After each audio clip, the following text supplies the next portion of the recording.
Welcome to Gulfstream. Today, on the last day of Gulfstream for our summer meeting, we'll be heading over to Gulfstream Park West on Wednesday. But what a way to go out. We have a 12-race, fantastic card. Of course, it's the finale of the Florida Sire's Sake Series, two $500,000 races. It's going to be a fun day. We got a fast main track, firm turf course.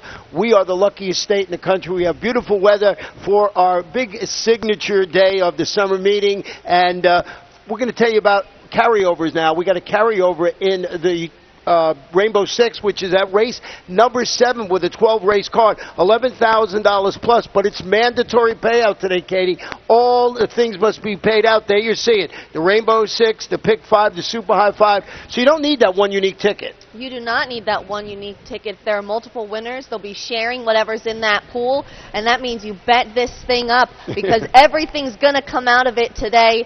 What an exciting way to even add to the stakes that we have on this card. Yeah, and I also want to mention, if you're listening to us and you're here on the track, and or you're on your way to the track and you watch this on the computer, if you buy a seat today, you get one of these great fedoras, Gulfstream Park fedoras. There you see it, the fedora hat. Right there, you purchase the seat. Boy, they're really nice. What do you think? I think you look sharp in that one. Yeah, I was going to wear it today, but I want to concentrate on my handicapping, and I'm thinking the hat might make me not do as well. I don't know if that's true or not. Before we get started and look at this card, let's take a look around what's tweeting around the country. And one is great news, and it's about Dwayne Lucas. It is. He's back in the saddle, of course.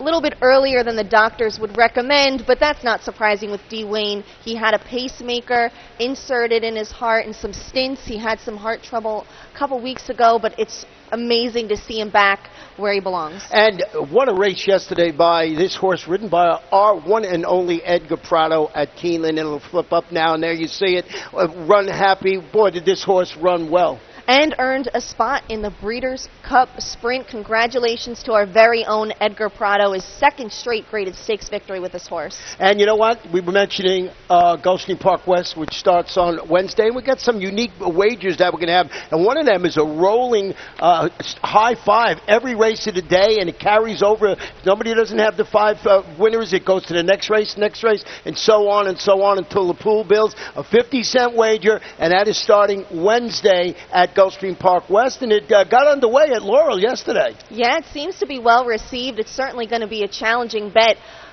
Multiple super high 5s is hard to fathom in one day. Plus, we're going to have a Quinella in the last race. Last race, a $5 Quinella, and we also have an early Pick 5, which I love. It's been very popular around the country. There you see him, 3 amazing new bets: the early Pick 5, the Super High 5, and the Quinella. So that takes care of all early business because we got 12 races to talk about this afternoon. Let's get right to the first race today. 1 mile on the turf, as I mentioned. It's firm. Claim is 3 and up. Non-winners of 2 in life, $10,000. We have 10 runners to open the day, and big full fields as usual at Gulfstream Park. And I went with the number 3 Redamite in here. You went with the number 4 horse in here, and you went with the Kitten horse. I did. I went with Wildcat Kitten. Hard to go against a Kitten's Joy on the turf here at Gulfstream. Taking the slightest of class drops for Gary Jackson.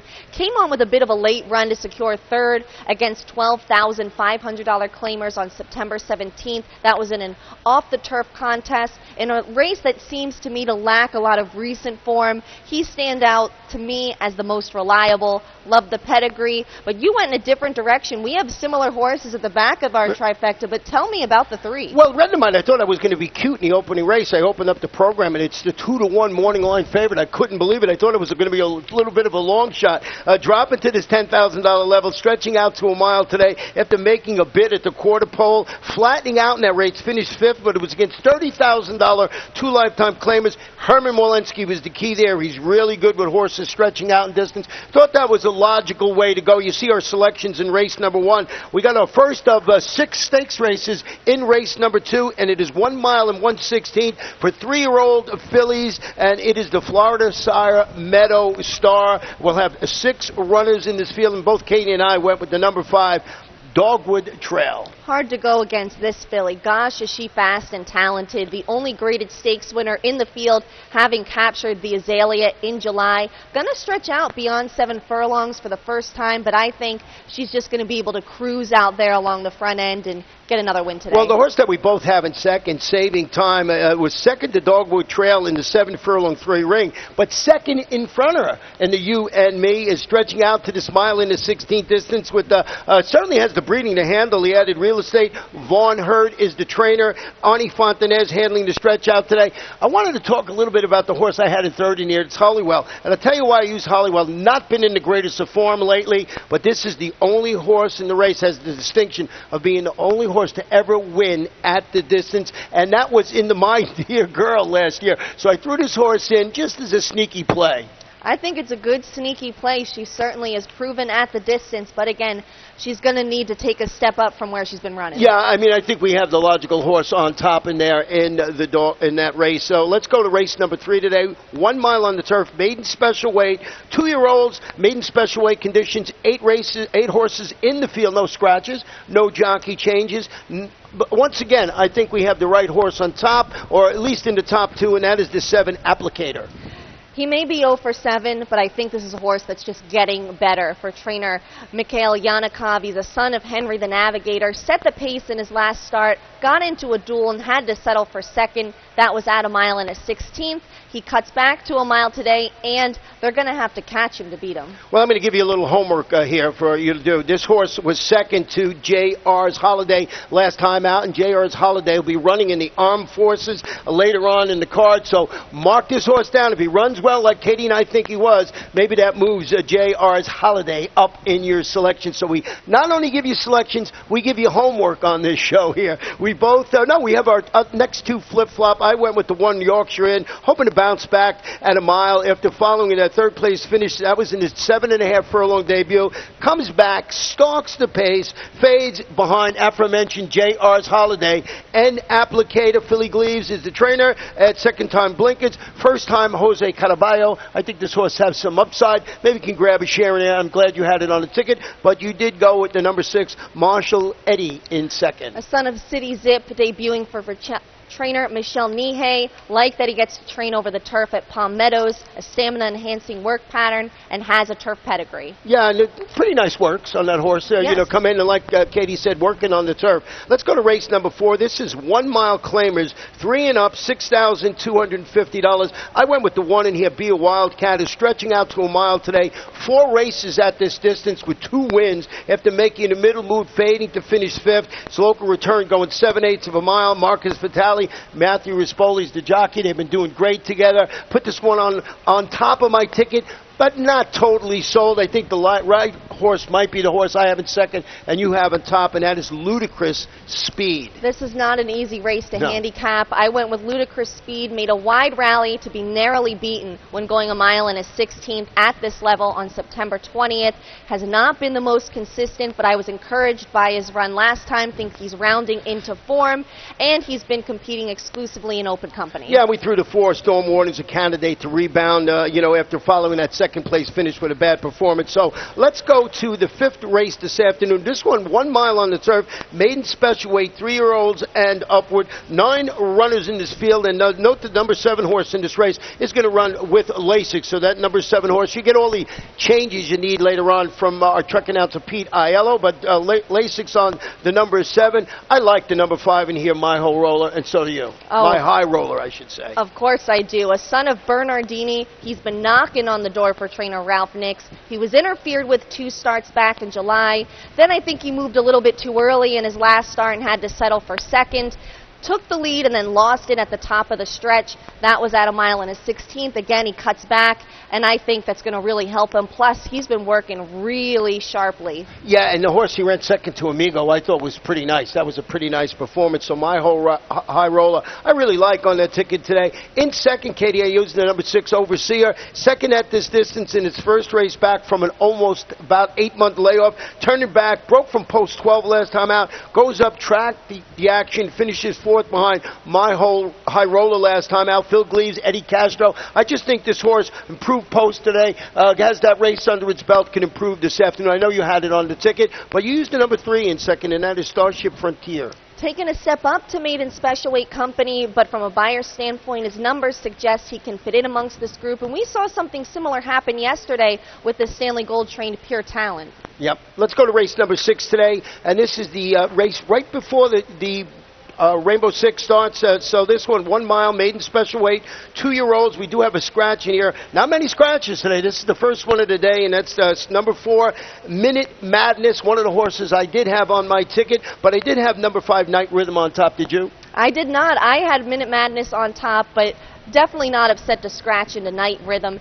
This maiden was a bit overmatched when trying the Florida Sire Stakes, affirmed in his last start. It was over sloppy going. He also had post 12, so that didn't help him at all. But I think he's going to rebound with the class relief today. In his previous races, he really closed strongly each time to hit the board in sprints, and I think he's well suited for the stretch out. Yeah, we're in agreement with our topic. Then we sort of deviate here, and I was one Legacy Dancer in second, stretching out to a mile, stalked the pace, finished the distant third, going 7 furlongs. Jenna Antonucci, Edgar Zayas, what a day he had yesterday with 4 wins, so a hot jock here and a great barn. So Legacy Dancer on my ticket. I threw the 3 in Grand Venezuela, like the works up at Palm Meadows. Who else did you use? I used Extrovert from the Ernan Para barn. He got squeezed back at the start and was forced wide when he finished 4th behind Minute Madness, who I mentioned I really liked in his career debut. Should be in the clear on the outside today.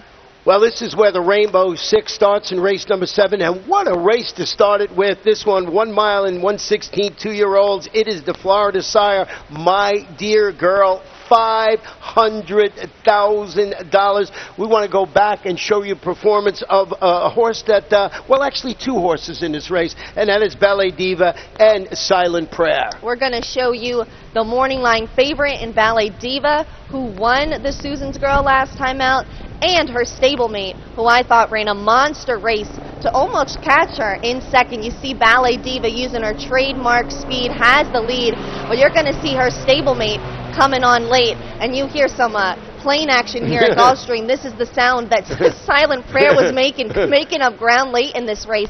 I thought she put in a monster effort. She was really nervous at the beginning of that race, didn't want to load in the gate. I thought she's not going to run a race today, and she was brilliant. Yeah, I mean, I wouldn't be surprised if, Ballet Diva is stretching out to a mile today, and the 16th after rebounding from, a 3rd place finish was the odds-on choice. Everyone was pretty shocked. That was in the 6 furlong Desert Vixen. Then comes back, as you saw, with that game front-running score in the Susan's Girl, Stanley Gold, Jose Caraballo up top, this daughter of Hear No Evil. If anybody knows how to get these 2-year-olds to stretch out when the money is on the line, it is Stanley Gold. If she won, I would not be surprised at all. She is incredibly talented, but she's a little tiny. I don't know if she can go that far, and I just thought by the looks of the last race that Silent Prayer might be able to catch her this time, but I think those 2 from the Gold Barn are the top 2. Yeah, and we both have the one on there, and this one is it's high time. It's an impressive winner in the 6 furlong Desert Vixen that day, stretching out, of course, like a lot of horses today,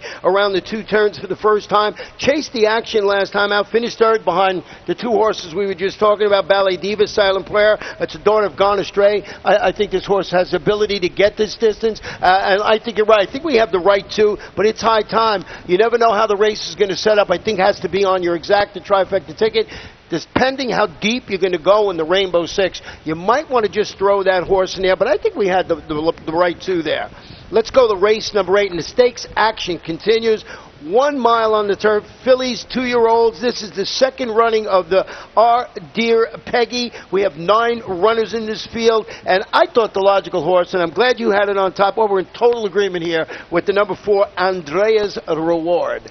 I really like this filly a lot. She impressed with a 4-length victory in her debut here over this turf course at this distance.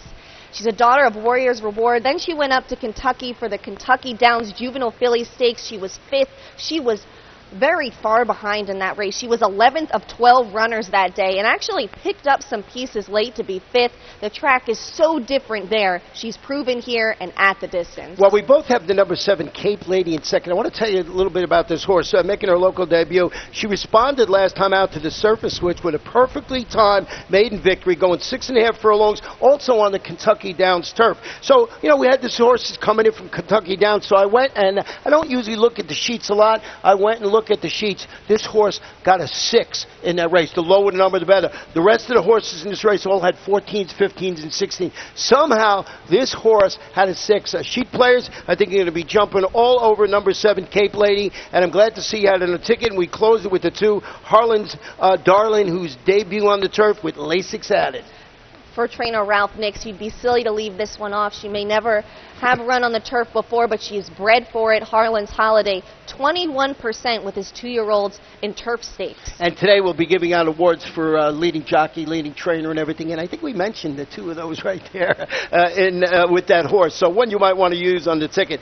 Race number 9, 3-year-olds, 1 mile and 1/16, $150,000. This is the Florida Sire Foolish Pleasure. We're going to have 10 runners in the field here, and we want to go back and show you performance. I did not use this horse, and I looked at everybody's selections around the country. I'm talking about Southern Barbecue, who we're going to show you here. Almost Earnhardt stablemate, his stablemate, running in this race. I did not use them. I did. So let's take a look back. And this also has the horse, the winner in here that Ron both have on the ticket in 225A. But this is back in the Florida Sire Stakes prize from September 5th. Southern Barbecue, you see 225A gets the jump here on his stablemate. Southern Barbecue looking for room there on the inside, hindered by that one post position, gets through along the rail and really comes on well late to almost get his stablemate as that one even drifts in a little bit. I thought he ran a great race.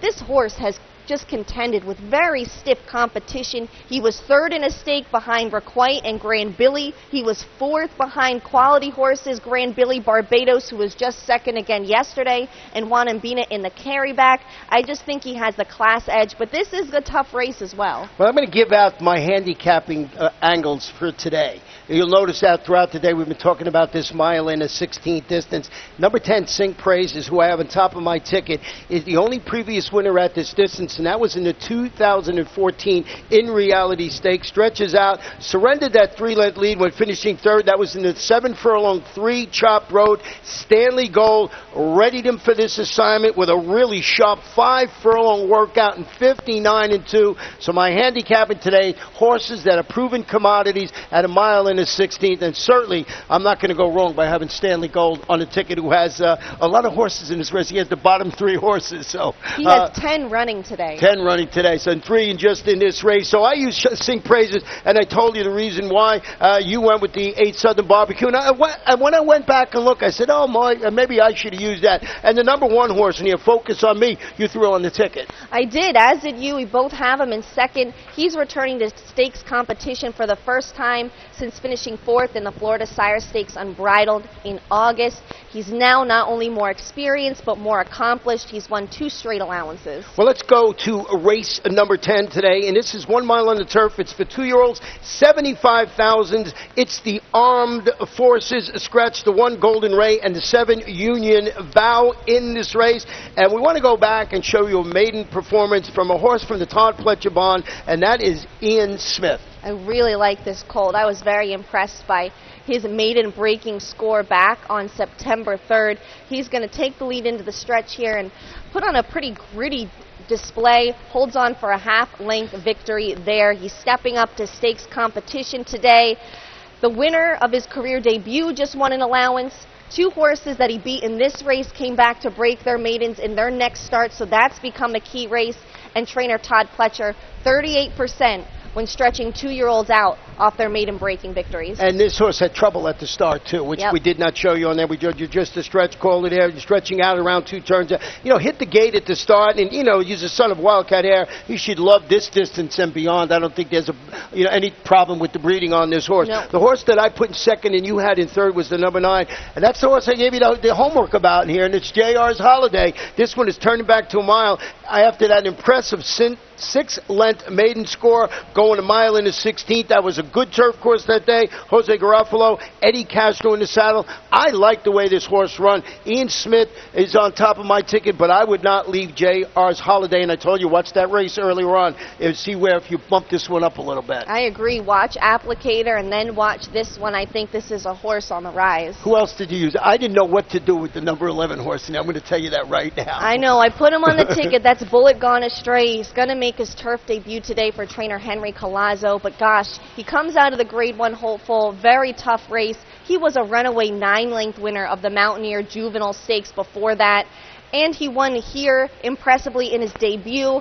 Gone Astray is a young sire, but he's doing well with his turf runners as well. Don't think surface is going to be an issue. Yeah, well, if his surface is not an issue, he certainly could be on the ticket. And that's where, if you're putting your Rainbow Six ticket together, or any one of the multiple wager tickets, I think you got to put this horse somewhere on it because you don't want to be beat by him. I did not do my selections, but I'm going to watch as the day goes on. I might have to add that one in there. I didn't know what to do. I was so tempted to put him on a ticket, and I just backed off. Now we're going to go to race number 11. This is the feature event of the afternoon, 1 mile and 1/16, 2-year-olds, $500,000, and it's the Florida Sire in reality. And we're going to go back and show you the performance of a horse that was very impressive, going from a maiden victory to win the Affirmed. That's Tribal Drama, and also Abercorn is in that race. Yes, here are two horses that I think you're going to want to have on your ticket somewhere in this race. Tribal Drama remains undefeated in winning this race, the second leg of the Florida Sire Stakes. He didn't debut until after the first leg, so that's why he was not in there. But Abercorn, take a look at him closing on the outside for trainer Stanley Gold. There are questions with all of these young runners. Will they get this distance? I don't think you have that question with Abercorn. Well, there's a horse that ran third in there, was closing just as good as Abercorn, and that's the horse I put on top of my ticket, and that is the number 9, Little Meatball. And don't say anything. This one is stretching out to a mile and a 16th. This one had an eventful trip in that race. If you go back and look at it, you have time to go back and look at this race. He was bumped at the start. He bumped again at the half-mile pole, and he was running just as good as anybody else in that race. So I just thought a little bit of a price. He's actually second choice on the morning line. I thought I was going to get a better price in there. Little Meatball on top of my ticket. Katie, I can understand you having the 2. Oh, you went with the 2? Oh, I'm sorry. Yeah. I thought I was just taking for granted that you had the 3 horse on. I did get a price, and I'm loving the price at 12-1 on Brighton Lane. I love this horse. He's trained by Stanley Gold, a full brother to multiple Grade 1 stakes winner Jackson Bend. He's actually a full brother as well to Southern Barbecue. And I think this horse is sitting on a big performance. He's been training really sharply, won a Bullet half mile in 47-1 on September 15th. He's been hindered by poor trips in his last 2 starts. Had the rail in the Dr. Fager last time out, got kicked full of mud. Trainer Stanley Gold said he had mud caked all over his eyes after that race in the slop. I think this one, no problem closing into this distance, and I love the value. Yeah, you're getting great value. I just took for granted because we don't see our selections till we get on the show. I'm thinking that, you were going with Abercorn or something. I look up and I love the fact that it's, what is it, 12 to 1 in the morning? 12 to 1 in the morning. Those are the horses you like to have on your ticket. Let's go to the final race on this fantastic day. A 1 mile on the turf, allowance optional claim at 3-year-olds and up $25,000. And Gulfstream Park, we're closing, but we never close without having a full field for you. 12 runners in this race. Katie, you went with the number 5 in here, and that is Concert Stage. I really think this horse is due for a win. He's finished second in 4 straight starts for Gustavo Delgado. He's a 4-time winner at the distance, which is what sold me on him. He's finished first or second in a remarkable 25 of 50 lifetime starts. What a hard-knocking veteran.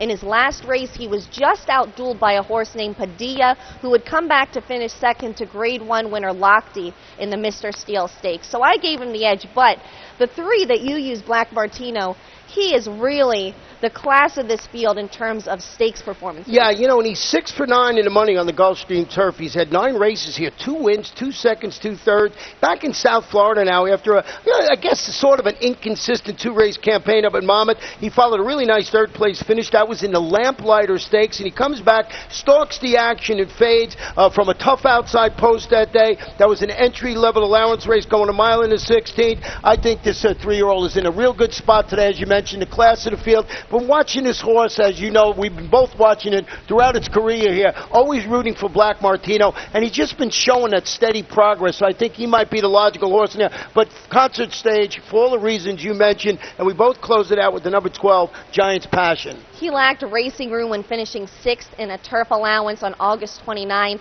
For Terry Pompey, it was his first start in almost 2 months. Second start off the layoff with a better trip. I think he'll definitely be a factor. Well, let's recap what's happened in this afternoon. Besides having a fantastic day of racing, we've got beautiful weather. We got a fast main track. We got a firm turf course. We have exciting races from beginning to end, and we have mandatory payouts in all our multiple wagers today. That is the Rainbow Six, the Pick 5, and the Super High 5. And if you're on the grounds and here and you want to buy a seat, you get to wear one of these sharp hats. You think I should go out like this, looking at it? Pretty good. I think so. Good luck, everybody, today.